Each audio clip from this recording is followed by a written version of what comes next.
On the boats. You know, they come in on a boat. They come in on a boat and they're given a posh hotel.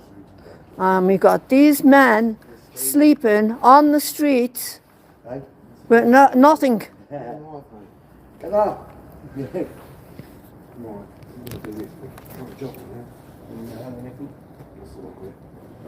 Yeah, nice one, bless you. Get me that quick. Charlie, get up. Yeah, get in that, What mate. did you say? It's the Four Seasons one, so it'll be warmer for you. Wow. That's a proper one, look. What did you say? Yeah, we've travelled quite a while to get here today. Get yourself wrapped up, mate, 'cause it's not a very nice night. Did you get some thermals? Yeah? I've got in the bag. Look after yourself, mate.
process will appease those that we see demonstrating on the streets. Is there any chance of that? Well, not according to the politicians who've been criticising the move. The Conservatives, Shadow Home Secretary Chris Philp, said this is nothing like far enough. Richard Tice from Reform UK has said it's tinkering at the edges. The problem is it doesn't address the fundamental problem of not stopping the boats, smashing the gangs, as the Prime Minister calls it. Now, what this new plan is intended to do is speed up deportations so there are fewer people in the hotels and saving the country money, and of course, obviously trying to diffuse the tensions and the arguments, the clashes that we've seen outside hotels over this weekend. Now, the problem is, of course, even these so-called experts, the adjudication panels, who will speed the process up, may allow some of the appeals to go through. It may end up with not that many more people being deported, even though some of them will be deported more quickly. So it's a gamble, obviously. It's something the government is pinning its hopes on, along with the one-in, one-out scheme that the Prime Minister agreed with President Macron of France. But as for stopping the boats, well, no. The government is planning this week another propaganda campaign over on the French coast with leaflets, videos, all sorts of plans to try and deter people from coming over. So far, those just have not worked. Now, there are some politicians, one Labour peer, for example, Lord Glassman, saying it's time to send in the army and drones. Now, Boris Johnson the Navy, I beg your pardon, bringing the Navy. Now, Boris Johnson tried this in 2022. He put the Navy in charge of trying to stop the boats rather than Border Force. But there was squabbling between the Ministry of Defence, which always resisted the move, and the Home Office, and Rishi Sunak scrapped it. And when it's been raised in Parliament in recent months, the Ministry of Defence has said no, the job of the Navy is to monitor foreign warships, not stop the boats. So that doesn't look as though it's likely to happen, but the government is getting to the point where it's going to have to do something pretty radical. The Tories and the Reform UK want to pull Britain out of the European Convention on Human Rights. Some Labour politicians, David Blunkett and Jack Straw, former Labour Home Secretaries, have added their voices to that. But this Prime Minister, of course, with his background as a human rights lawyer, is not likely to do that. So its problems get worse. This will help, but critics say it's not enough. John, thank you very much. Israeli airstrike. Back here, and after days of scuffles and protests, the government's promised to reform its asylum appeals process to speed up decisions and reduce the backlog of cases. It follows a decision by the Home Office to appeal a ruling that would stop migrants being housed in the Bell Hotel in Essex from September. Sky's Ashna Huranak has the latest from Norwich, where there have been more protests this evening. This is one of the hotels which has garnered so much attention over the past few weeks. We have seen, haven't we, over the past few weekends, loads of people turning out, angry, frustrated, that feeling of uncertainty, asking key messages, really. You're hearing, people here have been telling me things like, save our children. There are signs over here. Here are some of the people that have gathered, make our streets safe again. It stops when we say it stops. And people here holding up Union Jack flags, also St George's flags. And as you drive in to this part of town, actually, on every single lamppost, you're seeing people having put them up over time. Protect our children, these people over here. I was just speaking to some of the organisers here today, and they were saying that around 1 o'clock this afternoon they had some 800 people here. This location, significant, because as I say, this is one of the hotels which has garnered much attention. We're at the Brook Hotel, where we understand there are some 100 asylum seekers within the hotel itself. Now, all of the windows of the hotel have been boarded up. You can't see inside. But here, as you can see, is the police line. So police here have been here all day. At the moment, this crowd have gathered for us to kind of, show that they want change. They have been speaking to people here, inspired by what they've seen Epping Forest District Council do. And they want to see their local council doing the same. We know that dozens more councils have been inspired by what they saw from that temporary injunction. And I was just speaking to somebody who said that they won't stop. This sort of protesting won't stop. And speaking to local people here, they say how they've seen their area change. They've seen how the parks that they used to go to with their local kids, they say they can't go in them anymore. They don't feel safe doing so. But this today also, of course, it's timely, isn't it, because of this Home Office announcement. And I was saying to some of the people here today, you know, you've got the Home Office saying that they want to clamp down on that appeal system because many of those that are appealing their asylum application having been rejected are being housed in accommodation that's being paid for by the taxpayer, and many of them are in hotels just like this across the UK. But this strength of feeling, you know, people that have gathered out across the weekend, people trying to affirm to me today, look, not far right, not racist, not Nazis, just concerned fathers. And that speaks to that message that lots of people have been telling me today about the fact that they don't feel safe in their local area. They say that it is those who have come here illegally that they are concerned about.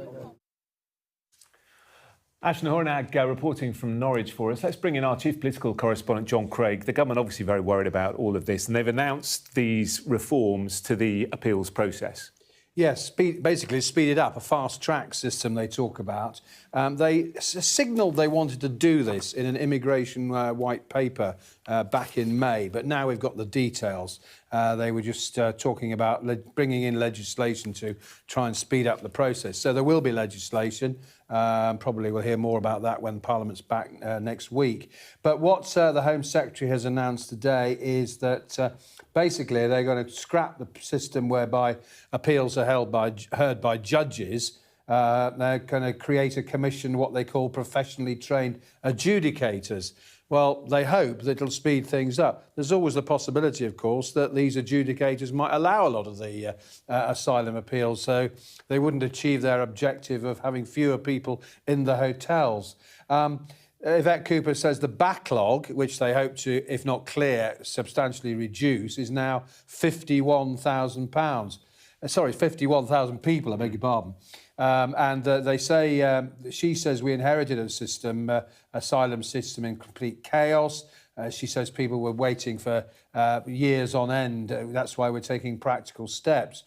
The aim is to substantially, she says, reduce the number of people in the asylum system and that obviously cut the numbers in hotels. She says, we cannot carry on with these completely unacceptable delays in appeals as a result of the system we've inherited, which mean that failed asylum seekers stay in the system for years on end at a huge cost to the taxpayer. Now, opponents of the government say, well, it's all very well doing that, fine, but this doesn't solve the problem of stopping the boats, smashing the gangs, as the Prime Minister likes to talk about. Chris Philp, the Shadow Home Secretary, has said it goes nowhere near far enough. Richard Tice, the Deputy Leader of Reform UK, has said this. The government's proposed changes are just tinkering at the edges and will do nothing to solve the hotel crisis. What they should be doing is to follow reforms plan, leave the European Convention on Human Rights, abolish the Human Rights Act, immediately detain and deport anyone who's here illegally. Those were the proposals that Nigel Farage talked about in a Times interview yesterday, among other things, mass deportation he was talking about, and arrests and so on, and five flights a day, hundreds of thousands of people being deported. Now, the European Court of Human Rights coming under increasing criticism. We expect the Tories to pledge. We expect Kemi Badenoch probably at the Tory conference to say the Tories would pull out of that if they won the next election. Some influential Labour voices are saying perhaps a Labour government should do the same. David Blunkett said it in the last day or so. Jack Straw, both former Labour Home Secretaries under Tony Blair, have suggested that the ECHR is getting in the way and it's a problem.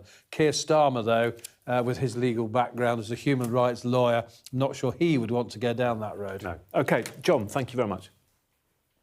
Let's take a look at some of the day's other top stories. There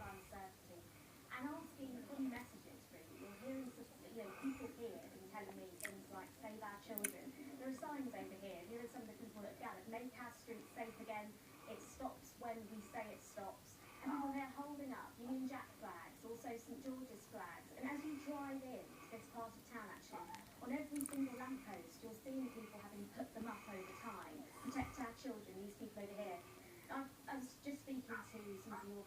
here today, and they were saying that around 1 o'clock this afternoon they had some 800 people here. This location is significant because, as I say, this is one of the hotels which has garnered much attention. We're at the Brook Hotel. We understand there are some 100 asylum seekers within the hotel itself. Now, all of the windows of the hotel have been boarded up. You can't see inside. But here, as you can see, is the police line. So police here have been here all day. At the moment, this crowd have gathered for us to kind of, show that they want change. They have been speaking to people here, inspired by what they've seen Epping Forest District Council do.